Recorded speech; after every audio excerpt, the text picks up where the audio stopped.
You asked, what are the considerations when buying a solar inverter? Solar inverters are sometimes known as the heart of the solar system. So you've got really three elements. You've got the panels, you've got the inverter, and you've got the racking and all the cabling, which is known as balance of system. And I always say to people, do not skip money on the panels and do not skip it on the inverter. And the key considerations for the inverter is really how long has that company been in Australia? The ones that have only been 2 or 3 years, they haven't really stood the test of time. There was an ABB inverter many years ago, and after 4 years and 6 months with a 5-year warranty, that particular model had quite a few issues. So you want to have the product in the market at least 5, 6, 8 years to double check really that there are not kind of long-term issues coming around. The other one to consider is how much warranty they give you. A lot of the inverters now give you 5-year warranty and maybe 5 additional warranty or even 10. And you got to check in the warranty if the labor component is included. Some of them give you 5 years parts and labor, and then the second 5 year you only get the parts. So if you want to compare apples with apples, you got to double check, is the second 5 year, do I still get the parts and the labor, or is it just parts? So that's another important consideration. Then you can obviously consider the technology.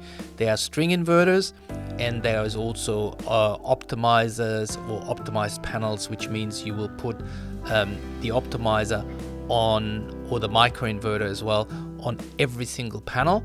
So they sit under the roof, or you have a big string inverter which is on the side of the house.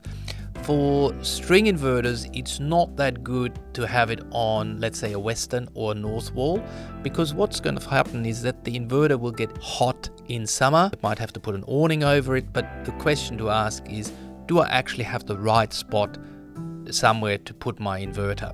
If you don't have the right spot, then maybe micro-inverters, which means they're sitting under the panel on the roof, are the way to go.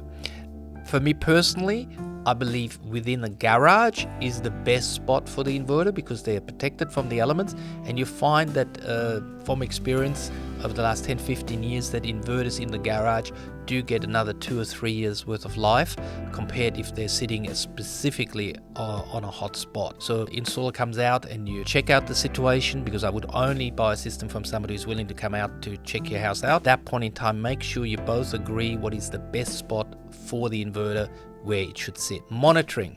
Some inverters still have monitoring on the inverter itself, others don't, and in all cases you should be able to get apps to allow the monitoring to be on your phone, etc. So double check, how is the monitoring working? Is that particular inverter model allowing you to have good solid monitoring? I mentioned string inverters versus micro-inverters. Micro-inverters tend to be used more often when you have a shade issue. The micro-inverter people have their reasons. The optimizers people have their reasons why they recommend their technology. The string inverter people believe theirs is also quite solid.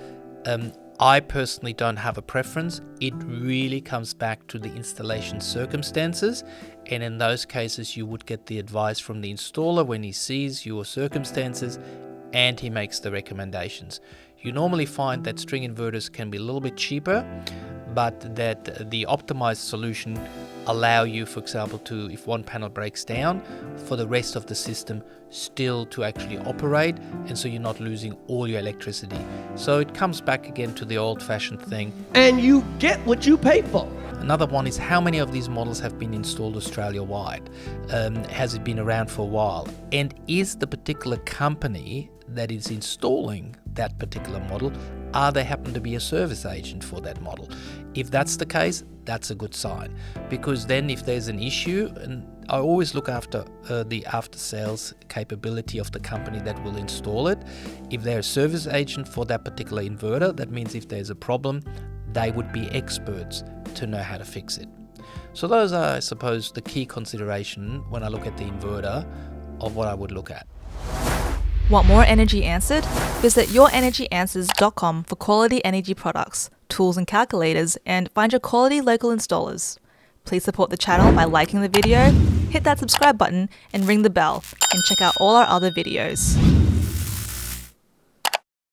You're still here? I'll see you next time. Bye.